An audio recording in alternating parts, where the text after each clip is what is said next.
Tudo bem, eu quero cumprimentá-los a todos e dizer que, mais uma vez, eu estou aqui para fazer uma declaração aos senhores e às senhoras jornalistas e ao povo brasileiro. E registro que eu li hoje notícia no jornal Folha de São Paulo de que perícia constatou que houve edição no áudio de minha conversa com o senhor Joesley Batista. Essa gravação clandestina, é o que diz, foi manipulada e adulterada com objetivos nitidamente subterrâneos. Incluída no inquérito, sem a devida e adequada averiguação, levou muitas pessoas ao engano induzido e trouxe grave crise ao Brasil. Por isso, no dia de hoje, estamos entrando com petição no Colégio do Supremo Tribunal Federal para suspender o inquérito proposto até que seja verificada em definitivo a autenticidade da gravação clandestina. O autor do grampo está livre e solto, passeando pelas ruas de Nova York. O Brasil, que já tinha saído da mais grave crise econômica de sua história, vive agora, sou obrigado a reconhecer, dias de incerteza. Ele não passou nem um dia na cadeia, não foi preso, não foi julgado, não foi punido. E pelo jeito não será. Cometeu, digamos assim, o crime perfeito. Graças a essa gravação fraudulenta e manipulada, especulou contra a moeda nacional. A notícia foi vazada seguramente por gente ligada ao grupo empresarial que, antes de entregar a gravação, comprou $1 bilhão, porque sabia que isso provocaria o caos no câmbio. Por outro lado, sabendo que a divulgação da gravação também reduziria o valor das ações de sua empresa, as vendeu antes da queda da Bolsa. Não são palavras minhas apenas. Estes fatos já estão sendo apurados pela Comissão de Valores Imobiliários. A JBS, meus senhores e minhas senhoras, lucrou milhões e milhões de dólares em menos de 24 horas. Esse senhor, nos 2 últimos governos, teve empréstimos bilionários no BNDES para fazer avançar os seus negócios. Prejudicou o Brasil, enganou os brasileiros e agora mora nos Estados Unidos. Quero aqui observar a todos vocês aquilo que alguns da imprensa já notaram: as incoerências entre o áudio e o teor do seu depoimento. Isso compromete a lisura de todo o processo por ele desencadeado. O que ele fala em seu depoimento não está no áudio. E o que está no áudio demonstra que ele estava insatisfeito com o meu governo. Reclamações contra o ministro da Fazenda, contra o CAD, contra o BNDES. Essa é a prova cabal de que meu governo não estava aberto a ele. E no caso, convenhamos, no caso central de sua delação, fica patente o fracasso de sua ação. O CAD não decidiu a questão solicitada por ele. O governo não atendeu a seus pedidos. Não se sustenta, portanto, a acusação pífia de corrupção passiva. E não foi só o CAD. O BNDES mudou no meu governo. A presidente Maria Silvia moralizou o BNDES, botou ordem na casa e tem meu respeito e meu respaldo para fazê-lo. Assim como o Pedro Parente o fez na Petrobras.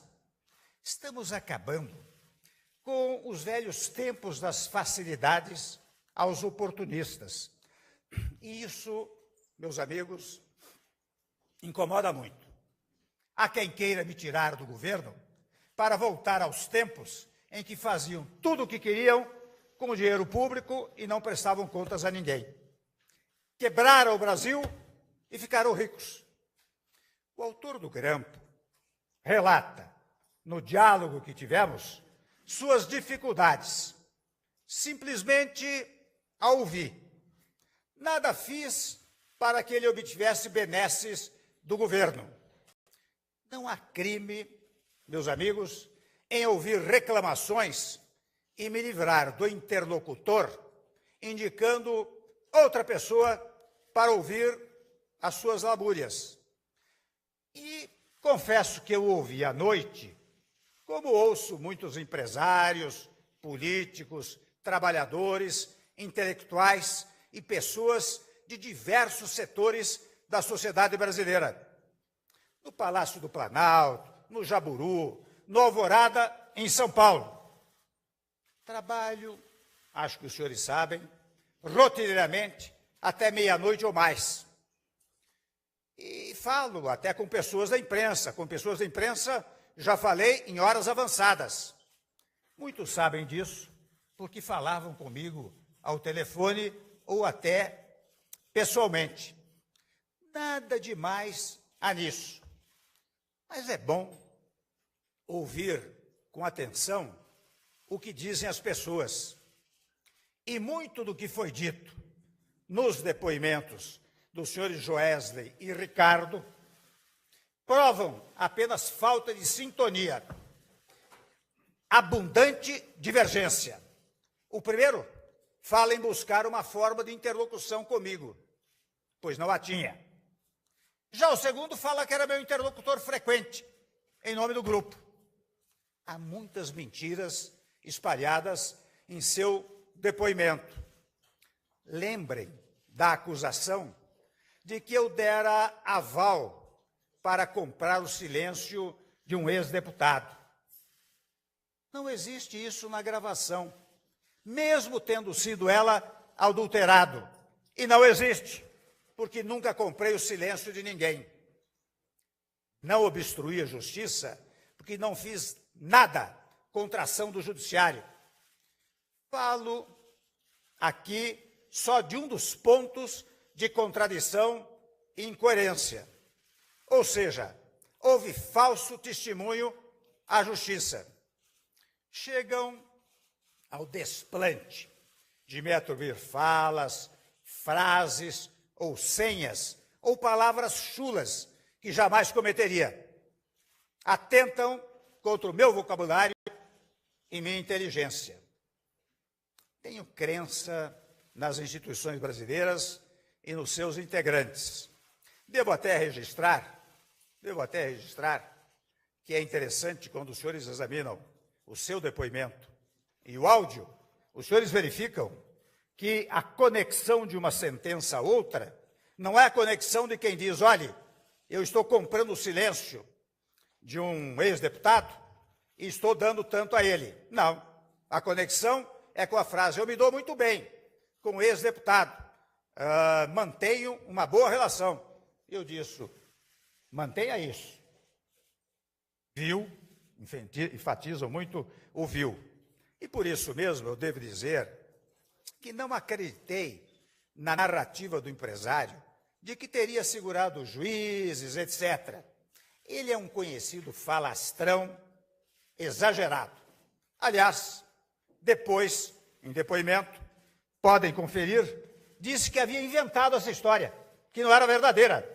Ou seja, era fanfarronice que ele utilizava naquele momento.